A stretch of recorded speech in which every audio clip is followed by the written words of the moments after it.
Welcome to this feature tour of Dude Paywall. The philosophy of all the WPDude plugins is simplicity. One plugin does one job. And in the case of Dude Paywall, this allows you to create a paywall on your content that allows people to purchase access to that content very simply with a Stripe checkout. No need for accounts. We have passwordless logins so people can recover access to the content they've purchased. So let me take you through the setup and how to use the features of Dude Paywall.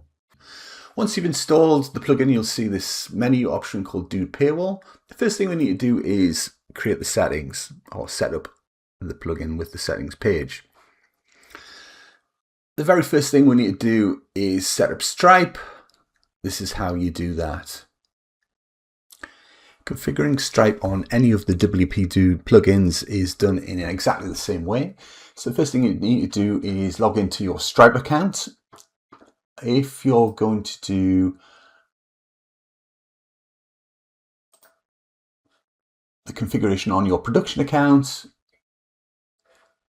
make sure you've selected production. If you're going to set up the test, switch to the sandbox. I'll do all these settings in the sandbox just so you can see what it looks like. Sandbox are the test keys. So you've got your settings, you've got two types of keys and webhook. You've got your test and then production. And then we have a little checkbox here to use test or to use production.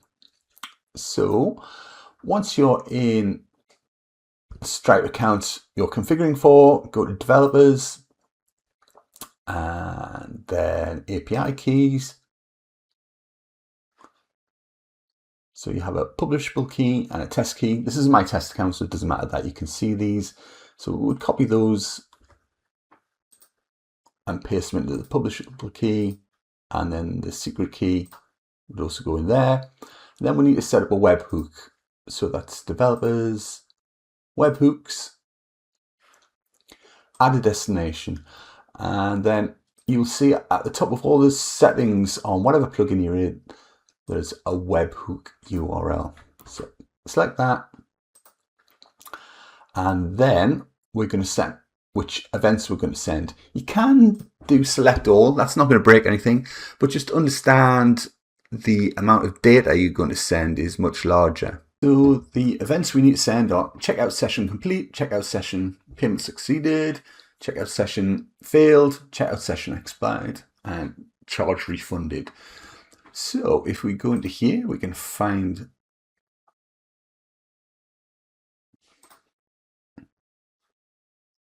those 4 events there. So we'll select them. Sorry, let's unselect all. Go to checkout and select all the checkout events. And then under refund,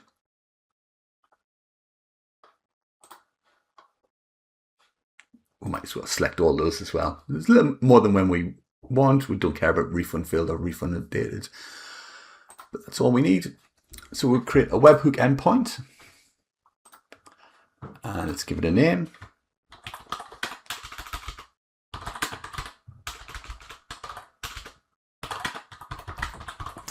And then point our webhook URL, which is this here. Give it a description if you want.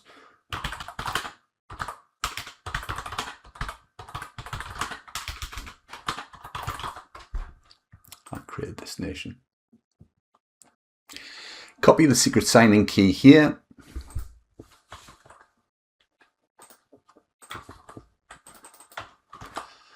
And paste it into your test webhook secret there.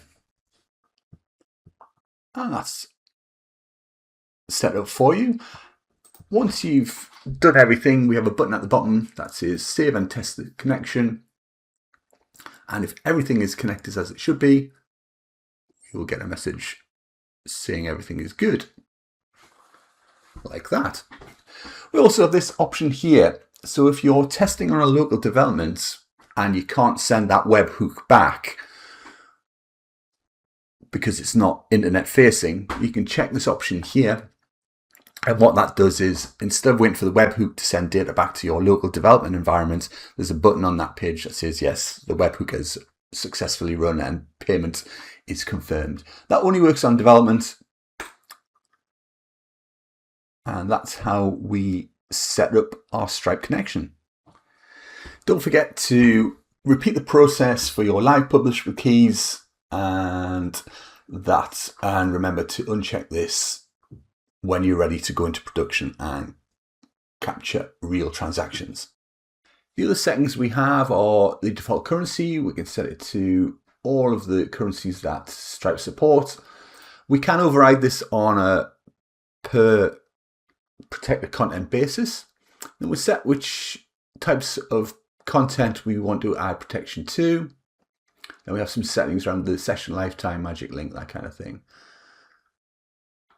So once you've set up the site,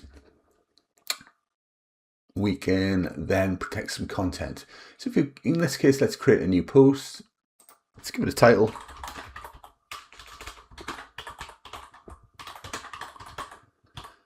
Then we can add our free content.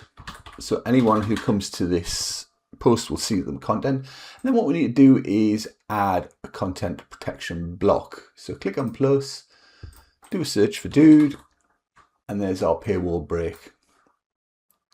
So that means everything below this will be protected. So if we add some content below this,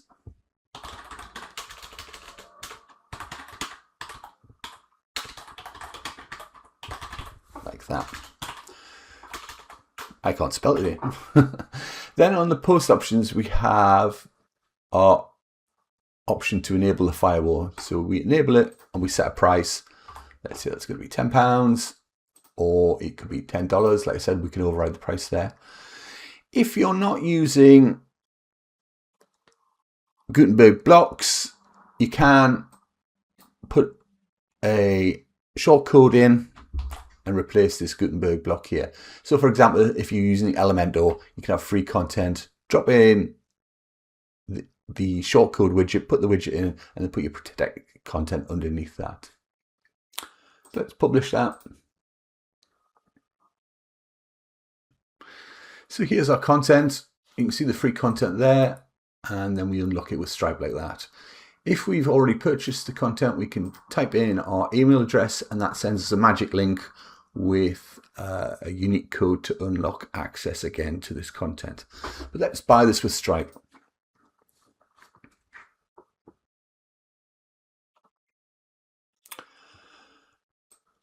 As you can see, we delegate any collection of tax to Stripe rather than having inbuilt tax features in our plugin. Again, that's our philosophy, to keep things as simple as possible. Let's check out with a test credit card number.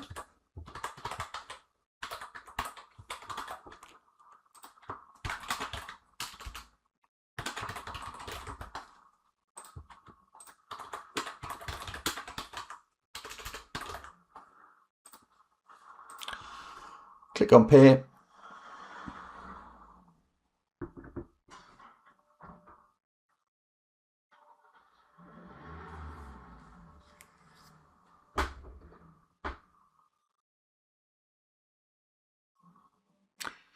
And you saw there the webhooks being applied from Stripe and the content being fully unlocked like that.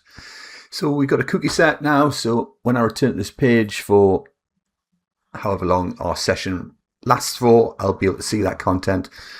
Otherwise, I'll see the purchase or recovery page again. So that's the simple way we're protecting content like that. We have a transaction setting where we can see our transactions and the amount like that. We have an entitlement section, so which user has access to which content like that. System status, should you need to give us any bug information, and accounts and contact us. But essentially that's our super simple way to protect content on a WordPress site.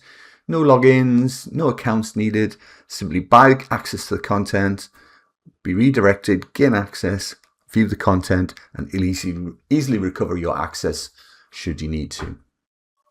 This is the email that will be sent to the admin once the sale has been made. This is the email that the customer will receive, and that's their magic link that they can use. We also have a premium version of our plugin. Our philosophy is you can do everything you need to sell content with the free version, but if you want to integrate with external tools such as Zapier or Make or N8N, that's where you'll need the premium version. So that gives us things like webhooks to send data out upon a purchase, download CSVs, that kind of thing. So let's go through those pro versions. First thing we'll have is some outgoing webhooks. So you can see I'm testing to make.com. So when a transaction is created, payments completed, payment failed, payment refunded, we can send all that data to a webhook. We have some options to style our paywall a little bit and to customize any emails that we send out. So on transactions, we have an export. On entitlements, we also have an export. Then we have this tool section where we can test our webhooks. And lastly, we have a reports section where we have a sales report of all of our content that's been sold. So that's a tool of the premium versions. Like I said, you can sell and do any work you need with the free version. Any integration, you'll require the pro version.